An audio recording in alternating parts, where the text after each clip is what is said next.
Good evening, I'm Michael and you're watching Kini News, the show that brings you today's biggest stories. If you could afford having a child and a car, shouldn't you also afford a child seat, especially since it could potentially save your child's life in the event of an accident? A total of 1,559 children under the age of 10 have been killed in road accidents from 2007 to 2017. This has prompted the government to make the use of child restraint systems or child car seats compulsory starting January 1st, 2020. A 6-month grace period is in place, after which drivers can be summoned. However, after a recent incident involving a 2-year-old boy being flung out of a moving car after a high-speed crash near Senawang, Transport Minister Anthony Loke has a message for parents of young children. Kanak-kanak yang tercampak daripada kereta, dia mungkin ada kaitan dengan penggunaan kasit, kecuaian dan sebagainya. Dia tak gunakan kasit, sebab itu bayi itu tercampak. Yes. The accident on Monday afternoon, which took place on the North-South Expressway near Senawang, resulted in a 2-year-old boy being flung out of his family's vehicle. The child landed in the middle of the overtaking lane. Fortunately, the car approaching the toddler had plenty of time to brake. Parents yang berdegil itu, yang pemandu itu, saya difahamkan bahawa polis telah mengambil tindakan untuk reman beliau. Dan memang patut pun saya rasa pemandu itu perlu dikenakan tindakan yang sewajarnya, didakwa.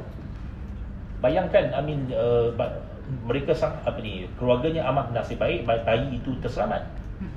Bayangkan apa yang akan terjadi kepada bayi itu kalau kenderaan yang di belakang itu tak sempat ikut.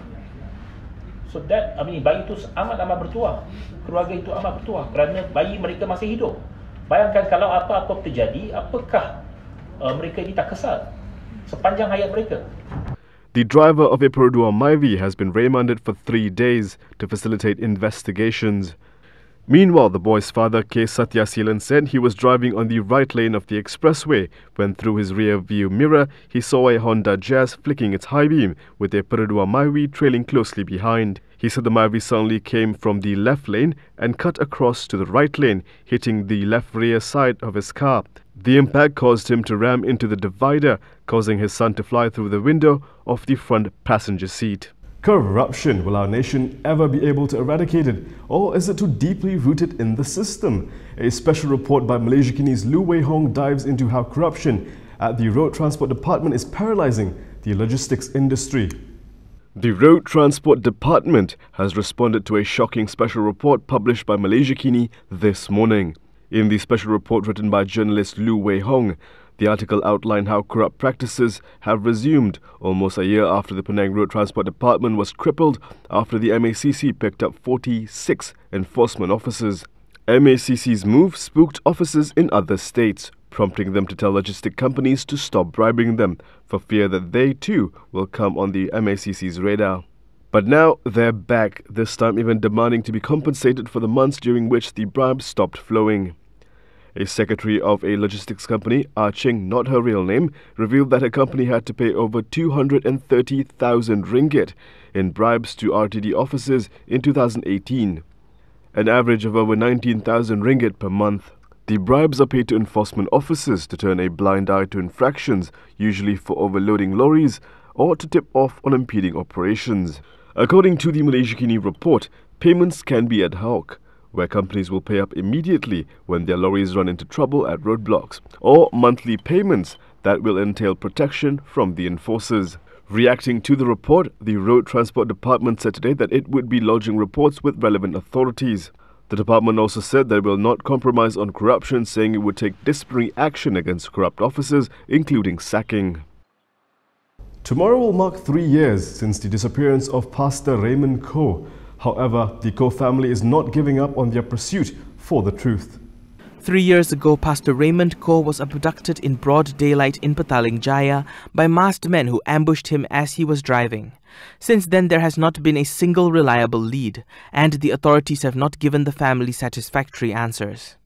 On Wednesday, as the window for civil action against the government for Coe's disappearance was fast closing, the Coe family took their next course of action by filing a civil suit against the federal government for his disappearance. We thought that the new government who took over on 9th of May 2018 would now get to the truth as they promised transparency, truth, and rule of law. We met with the Home Minister, who promised to look into it and to get to the truth. However, he set up a task force that is questionable. The Malaysian Human Rights Commission, or Suhakam, had determined during their public inquiry into the disappearances that evidence pointed towards an abduction by state agents or an enforced disappearance carried out by the special branch of the Royal Malaysian Police. The Coe family held a dinner and prayer gathering on Wednesday to gather friends and family and keep the conversation about the disappearance of Raymond Coe alive, as they cling on to hope that they will one day be able to find closure on what really happened to their loved one. We finally have a verdict for the bin Abdullah case. The federal court has spoken. In a 4-3 majority decision today, the federal court reversed a Court of Appeal decision and ruled that a Muslim child conceived out of wedlock cannot bear their father's name. The 7-member bench, led by Court of Appeal President Rohana Yusof, allowed the National Registration Department's appeal partly and set aside the appeals court's decision. The court also ordered the government to remove the words bin Abdullah from the Johor-born Muslim child's birth certificate. The majority also said the births and deaths registrar had no power to impose bin Abdullah to the name of the child. So the net effect of that is the child will now just be known by the child's own name without any bin. The child in the case was born less than 6 months after the parents' marriage, which is seen as being illegitimate under Sharia law. The child's parents, whose identities had been withheld by the court, had sought for the removal of the name bin Abdullah and to have Permohonan Section 13 removed from the birth certificate, as it shows that the child is illegitimate. The court did not rule in the parents' favour in having the registration under Section 13 removed.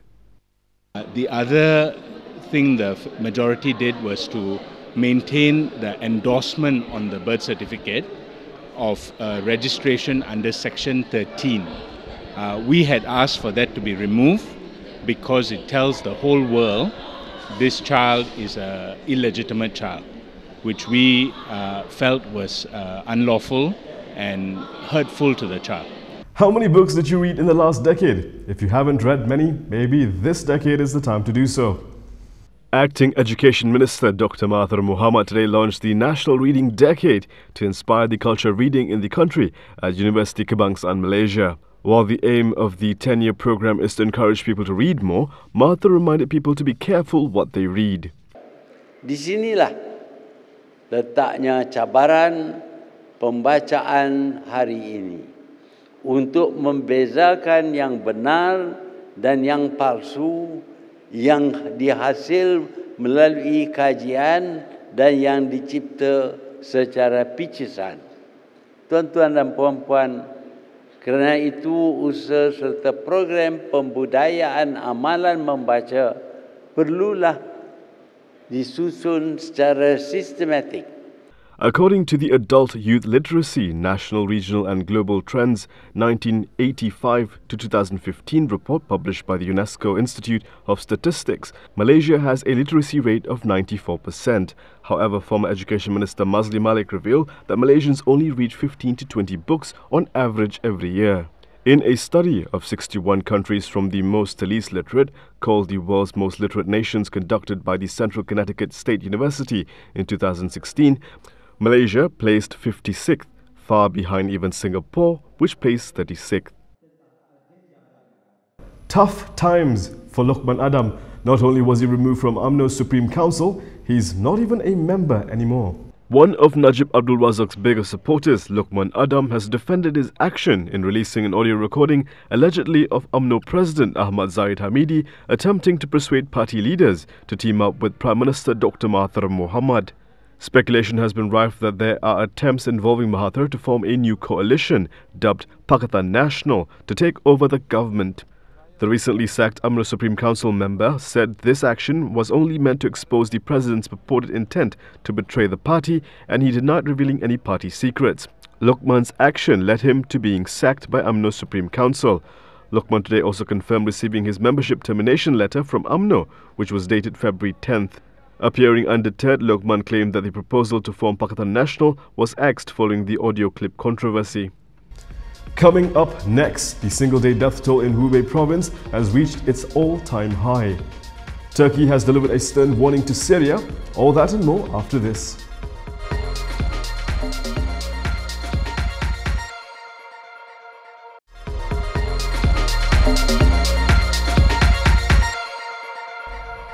More than 200 people have died in a single day at the epicenter of the coronavirus outbreak. China's Hubei province, which is at the epicenter of the coronavirus outbreak, reported a record rise in the death toll on Thursday. Health officials in Hubei said that 242 people had died from the virus in a single day.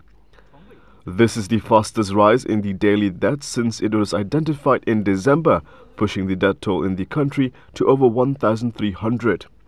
According to the Health Commission, a further 14,840 cases have been detected in Hubei, taking the total in the province to 48,206 cases. The Commission said that it had begun including cases diagnosed through new clinical methods from Thursday. The new methods are likely to have contributed to a tenfold increase in new confirmed cases, as the previous day reported only 1,638 cases. WHO Chief Tedros Adhanom warned that any apparent slowdown in the spread of the epidemic should be viewed with extreme caution. Turkey is ready to hammer Syria if another Turkish soldier is hurt. Turkish President Tayyip Erdogan said on Wednesday that his military would strike Syrian forces by air or ground anywhere in Syria if another Turkish soldier was hurt, as the Syrian government fought to regain control of Idlib from rebels. The warning came after Turkey launched a counter-attack which is said to have killed 51 Syrian government troops in retaliation for 13 Turkish soldiers killed by Syrian shelling in recent days. If there is the smallest injury to our soldiers on the observation posts or other places, I am declaring from here that we will hit the regime forces everywhere from today, regardless of the lines of the Sochi Agreement or Idlib. Russia, a close ally of the Syrian government, hashed out a deal with Turkey in 2018 to create a demilitarized zone in Idlib, but those agreements and others between the two countries have come under strain amid mounting tensions in the region.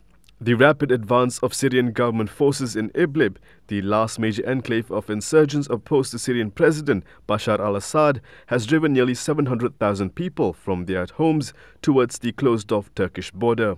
Turkey, which already hosts 3.6 million Syrian refugees, says it cannot absorb any more and is ready for military action to halt the Syrian government advances. And here are several other headlines from today.